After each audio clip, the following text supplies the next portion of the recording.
Rio de Janeiro, iconic, energetic, unforgettable. And now it's SailGP's turn. The Global Championship is heading to Brazil for the Enel Rio Sail Grand Prix, and it's going to be huge. Rio is a very special place for the person right next to me, Lisa Darmanin. Lisa, talk to me. Why is Rio got a special place in your heart? Rio is incredibly special to me because I won my silver medal there back in 2016. So it's been a decade, which is quite incredible. But it's also one of the most magical places to sail and race. It's really challenging, but it's also so beautiful. And yeah, I can't wait for SailGP to have its first South American stop there. And before we talk about your silver medal, and of course, a lot of medals for a lot of the SailGP athletes, what makes Rio such a special place to sail in? I think it's special because it's this harbour that's it's got these beautiful mountains around it, which is just incredible when you're out there on the water. So it's a beautiful bay, Guanabara Bay, but also with those beautiful mountains, it makes the wind really challenging as the wind weaves around and around the mountains. So because it's really challenging in that sense, it's a really fun place to sail. On top of that, there's a lot of water that has to get out of a thin passage. So you've got a lot of water moving as well with tidal current. So it's like a full game out there to play, and the conditions are just fantastic as well. And in 2016, it was the home of the Olympics. We're going to take a trip down memory lane. Okay. I want your reaction to this picture quickly. Look at this gun show. Oh my God, look at those biceps. Look at it.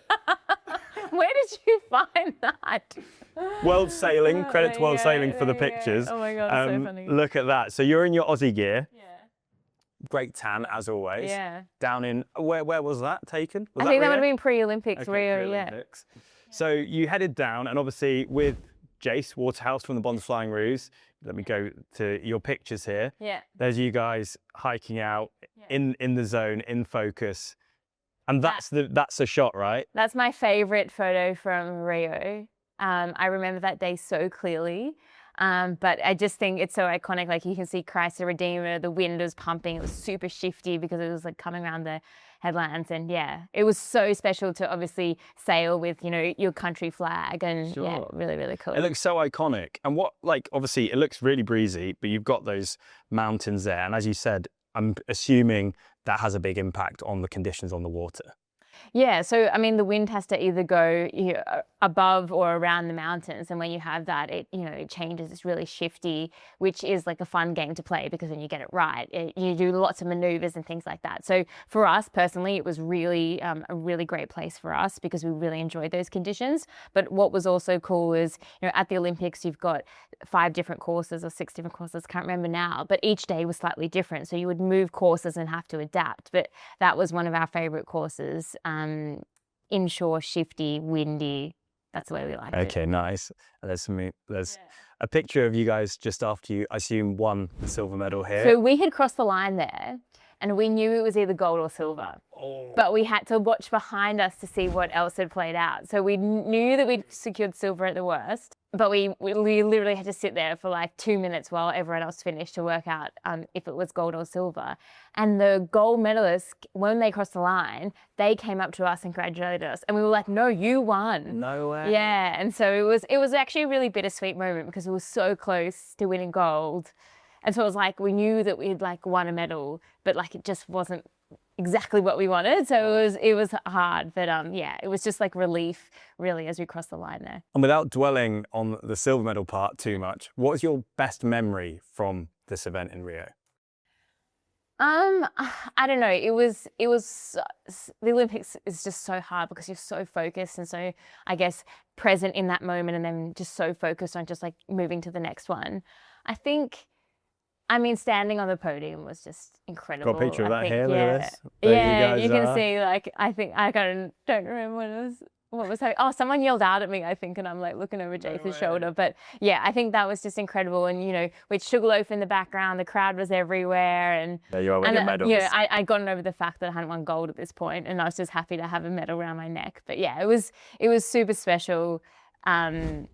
And yeah, I don't know, I just can't stop smiling looking at it. And you're looking forward to going back with Jace as well? He's obviously the Bonsling Rouge team. Yeah, it's so special. Like Jace and I, we sailed together for almost 15 years. So our journey had lots of ups and a few downs, but Rio is such a highlight, and to be able to go back there with him 10 years on and like celebrate what we achieved. I think it's, a sport's a funny thing. It's like, it was so good to win that medal, but we obviously wanted gold, so we're so focused on the next one. As an athlete, like, it's so fleeting that so to go back and kind of like remember it all and reminisce with Jason will be really cool. Yeah, like obviously I can't relate to the Olympic side of things, but I can just see from your reaction on these pictures, and look how young you are. It seems like must feel like it was yesterday, but it's crazy. And then if we carry on through, we go to other athletes. Yeah. So who out of the current kind of SailGP athletes would have a special place in Rio? So obviously you got Martine. Oh, so many. I think there's almost somebody on every boat. Like, Really? I think there's about 14 athletes, 13 being sailors and 1 being a rower, with Matt Gottrell on the Swiss boat. But Hannah Diamond, she won her gold medal there. You've got Nathan Atteridge and Ian Jensen, so obviously split on those. They won a silver medal for Australia there. You've got Will Ryan on Red Bull Italy. He won a silver medal. Obviously you've got Kahina as well, like, who sailed with Martine. She's on the Danish boat. Anne-Marie Rindam, also with the Danish team. She won a silver medal there. I'm trying to think. Giles won his Giles gold Scott medal as well, there. from the Finn. So I think for so many athletes, it's, got such a special place. A lot of it was their first medal or first gold medal.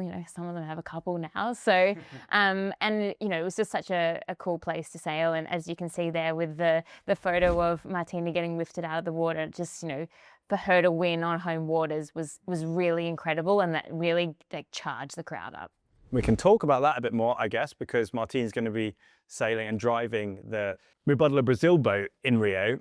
Do you think there is a bit of added pressure being a home event for Martine?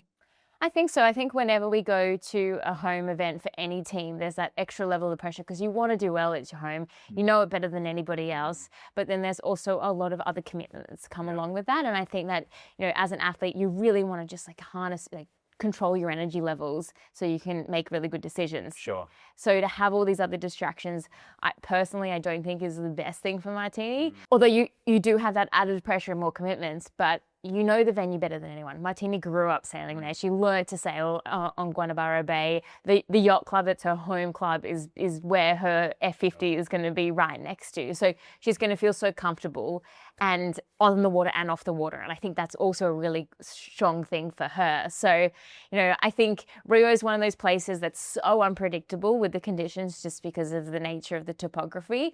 But she's seen all the situations that could play out. So she's got a little bit of an extra card up her sleeve. It does seem like home events, and you can probably attest to this more than me, the home teams tend to struggle a bit more. I mean, we saw the Bonsling Rouge in Sydney recently. Won't talk about the Black Foils in Auckland. Yeah. It seems that the added pressure and those little moments that you mentioned of the off-water obligations and seeing friends and family around and loads of people wanting your attention might distract from the actual sailing. But with Rio being one of those venues, as you said, it's really complex. We'll see if it hopefully will work to her advantage. I've got a good question for you, actually. Rio's known as a bit of a party city. How did you celebrate your silver medal? Here we go. Yes, well, give them the gossip. There's 2 ways. So the first one was immediately after the medal. So we were still staying with the team. So we weren't going to have a wild party on that day because some of our fellow athletes had races the next day. But we had to actually drop weight for Rio. So we hadn't had anything sweet and nature. So Jason and I, we knew that this place did a really good brownie. And we were won the medal, we're we need to get this brownie. So we went and got this brownie and it was absolutely delicious. And then Jason and I texted each other at midnight, do you feel really sick? It's we hadn't had sugar in so long that we just felt so ill from this brownie.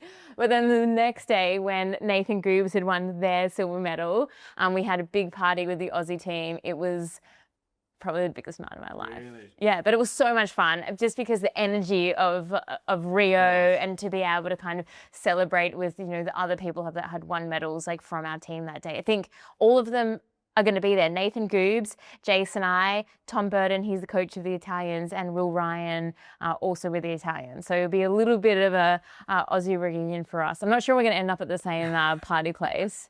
But yeah, good memories. How many years ago did you say it was? Oh, 10. 10 years ago. So you Incredible. could just do a decade later, see how long you guys can stay out for. And Yeah. see if you've still got the I didn't actually make it quite long that night, but we won't go there. So we've spoken about the venue. We've obviously spoken about the history, let's speak about a bit of predictions, a bit about the racing that's going to actually happen there and kind of the current system and ecosystem of SailGP. If you were going to have to put your hand in, I hate asking you to do predictions, and talk to us about who do you think will be strongest in an environment like that?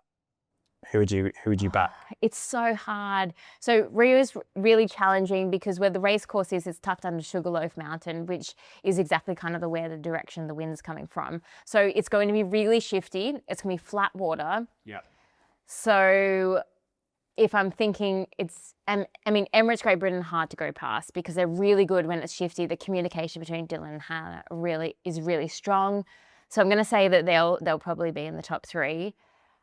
I don't know. It's so hard to think. Do you think that USA might have a good shout considering their momentum coming into this? A bit less jet lag? Maybe. I mean, I think it's hard to say. I think when they go down to 4 up, so if it is lighter conditions, which Rio can be, and it goes light again, I definitely put them in the top 3. I think they'll be continuing that momentum. And then trying to think if we do get a little bit of breeze and shifty, we might see, I don't know, there's so many teams that could be up there.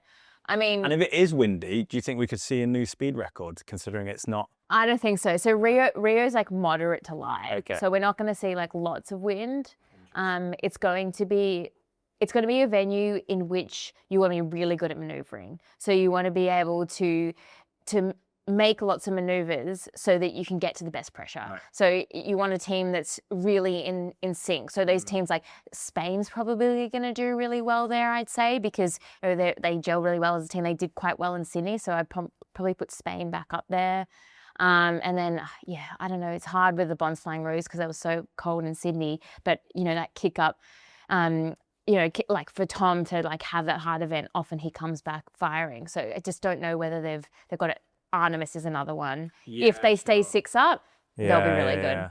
I think those teams that have, Artemis is obviously the exception here because they're the newest team, but they've got probably some of the most experience in the league as well. Those teams that have been together a longer time, when it comes to those high maneuver race courses, probably do the best, right? Because they just gel the most, everything's smooth. You see like Emirates Great Britain, it just is like clockwork. Yeah, it's kind of like some of those times where, you need to do a maneuver to get to better pressure, but you could lose 100 meters if you have a bad maneuver. Then you have to weigh up that cost. But if you know you can throw the boat around, chuck a maneuver and stay on the foils, you can then get to more breeze. So it's kind of, rich get richer in a sense. Yeah. Well, we will be seeing how things unfold at the Enel Rio Sail Grand Prix very shortly.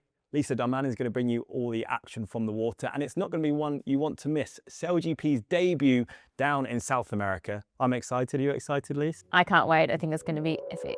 Make sure you tune in. We'll see you next time.